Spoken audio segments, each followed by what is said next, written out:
Hey guys, this is Melissa Zad for Into Boxing, and I am delighted to be joined by none other than Mr. Adam Smith. How are you doing? I'm very good, thank you, and enjoyed watching the tape or the video of your performance, your fantastic win. So well done to you for that. That's absolutely brilliant. Keep up the good work inside the ring. Thank you so much. I really, really appreciate it. We've just had the weigh-in, followed by a really great press conference yesterday. Obviously, we've got the Riakporhe Turkey. I think I'm saying that right. Main event tomorrow. Obviously, you know, we've got a really fantastic card ahead of us. What are you most looking forward to on that card? I think it's a wonderful card from top to bottom. I think it's stacked. I think Ben Shalom and Boxer have delivered possibly the best fight night yet in terms of quality, from 5:30 right through to 11:30. I don't think you want to miss anything.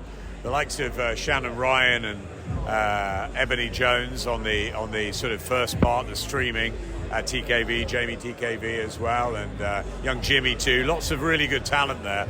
And then I think every sort of step of the way from 7 onwards on Sky Sports action and their main event is going to be brilliant. You've got Chris Congo. We're all waiting to see what sort of impact he can have on the welterweight division. In with a very tough Sebastian Formella, who's gone the distance with Sean Porter and Conor Benn, which we covered here at Wembley.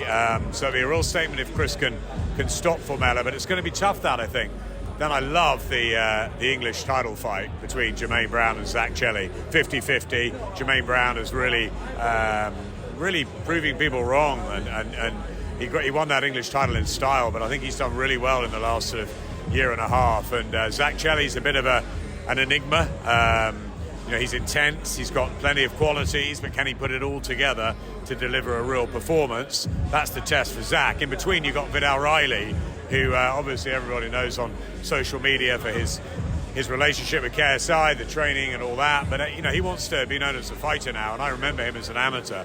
Vidal's quality, he's a good sort of old-fashioned throwback, and he's only 24, and I think he can be a very good addition to this cruiserweight division. So Vidal's on, and then of course one of the greatest signings, I believe, for a boxer in Sky many a year, and that's Lauren Price. Ben and I worked incredibly hard day and night to try and sign both Lauren and Karis. You know, they both medalled in Beijing. They're a power couple. We think they're going to be fantastic for Boxer and Sky in the years to come. And Lauren has her chance tomorrow night, turning pro. Karis in a couple of weeks, but it's all about Lauren tomorrow. I mean, where do you start with Lauren? She's an absolute athletical phenomenon. She was a brilliant kickboxer. She was an incredible footballer for Wales. And she cleaned up as an amateur, you know, Commonwealth, European, World and Olympic gold medalist. You know, the sky's the limit for Lauren, and I'm as excited probably as I was when Katie Taylor turned professional in the same arena, I think back in October 2016. And look where Katie has gone as a pro, not just her amateur career. She's set the standards. She's been the torchbearer, but I believe Lauren Price can have a phenomenal career. And alongside Karis and Caroline Dubois, and of course Tasha Jonas, who's world champion, and Savannah Marshall, who's got the huge blockbuster with Clarissa Shields coming up, our female stable is like no other. And obviously the main event, you know, Riakporhe Turkey. You know, it was interesting because from what I remember of the record that was discussed, Turkey has had one loss.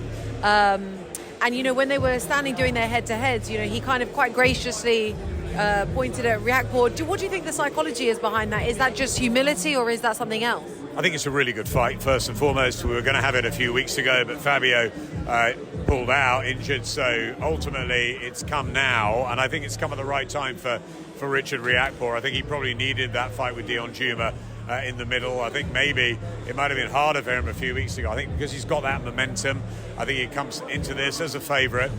Fabio's younger, he's more experienced, he's got 14 knockouts in his 20 victories, only that one defeat, Tommy McCarthy, and you know, there was nothing in it really, so ultimately he's almost an unbeaten fighter. Richard is. How good is Richard Riakporhe? I think that's the big question. I think we know how good looking he is, we know what a great backstory he's got, we know what power he has, we know what a great sort of figurehead he could be for Sky and Boxer, certainly in terms of the narrative. But how good is he in the ring? I like what I've seen. I think Angel has worked hard on him. He's got Robert Garcia, obviously AJ's new acquisition, alongside him for this training camp. They've got Fraser Clark in the team as well. So look, Richard will have taken all this in, and I believe that he's so dedicated. He's such a stickler for detail, and I think he's got that power, and he's improving technically with a wonderful jab. He could become a world champion, but it's a very difficult division, one step at a time, potential banana skin tomorrow night, but it's something I think he should be able to handle and should be able to come through. If, Melissa, he makes a statement tomorrow night, I think then maybe we fast track him to a world title. But I think if it's a tough fight, I think maybe one or two more gut checks before we get there. He's 32, no time to lose. But Richard's convinced he's going to be a world champion. Ben Shalom's convinced he's going to be a world champion. I'm slightly less. I just need to be more convinced after tomorrow night that he can deal with a tough international opponent as well as domestic level. And then we'll see. Maris Predis is a very good fighter. There's Makabu, obviously Lawrence Okoli, which is the fight that makes sense for Britain at some point. But yeah, I think he needs certainly a great performance tomorrow, maybe one more before that world title tilt. But all going well tomorrow, then there's no doubt Richard Riakporhe will challenge for a world title within 6 to 9 months, and he'll be a dangerous man to fight. I'll put it that way. I mean, he is a dangerous man to fight. That right hand is, they call him a midnight train for a reason, right? But as you say, he's been working really hard with Angel, and obviously Robert Garcia is now in the mix. Actually, I wanted to ask you about that. With AJ's new acquisition, as you put it, there was some discussion around, is it a psychological thing with AJ having had the couple of defeats? With your experience in the boxing industry, would you say that would have an impact on a boxer? Look, when you lose as a boxer, it's never easy. And when someone like AJ obviously lost quite dramatically to Andy Ruiz, he's stuck with Robert McCracken, the general, who's guided him so brilliantly. But he brought in Joby Clayton and Angel Fernandez at the time just to shake things up a little bit and give Rob McCracken some assistance. I think it was all a little bit confusing. I think either he stays with Rob or he left, and he left. He went to Angel, and then Robert Garcia comes in. I know he went around the world trying out trainers. I don't know how that dynamic's going to work. It didn't really work, I didn't think, for Naseem Hamed when he had Oscar Suarez and Emmanuel Stewart coming in and out the corner, sort of in between rounds. I thought it was a bit crazy. Both were very good trainers. Obviously, Emmanuel, one of the greatest ever. Robert Garcia is a top-class trainer, and Angel Fernandez is a very, very good young trainer. So there's quality around him.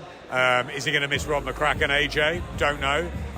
Is Robert Garcia going to implement the tactics that he needs, which is obviously to close down Usyk and pressure him and utilise his physicality?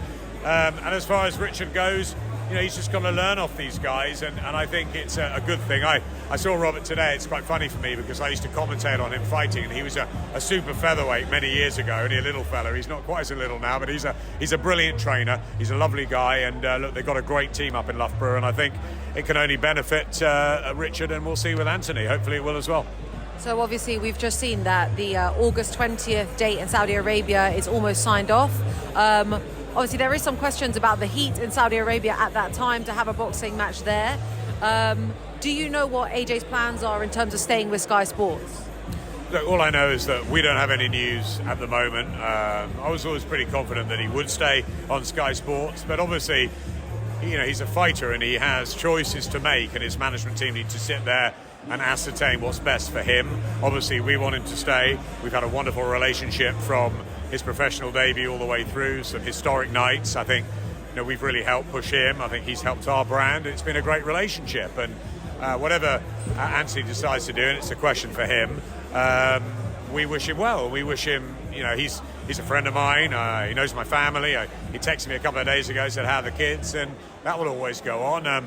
But I believe that whatever happens, Anthony has the opportunity to become a 3-time heavyweight champion. That's what he's got to focus on. Alexander Usyk, as you say, in the hot desert in August, it's going to be tough enough there, and tough enough trying to right the wrong of what happened at Spurs, because it was a bad night and a great night for Alexander Usyk. So he's going to start the underdog, Anthony, here. He's got to focus on that. And as far as his future goes, we'll let you know when we know. As far as I know, there's no news at the moment. But if that changes in the next few days, I'm sure we'll talk more about that. Adam, thank you. I've taken up enough of your time. I really appreciate it. Thank you so much. No problem. Congratulations again for the ring performance. Thank you.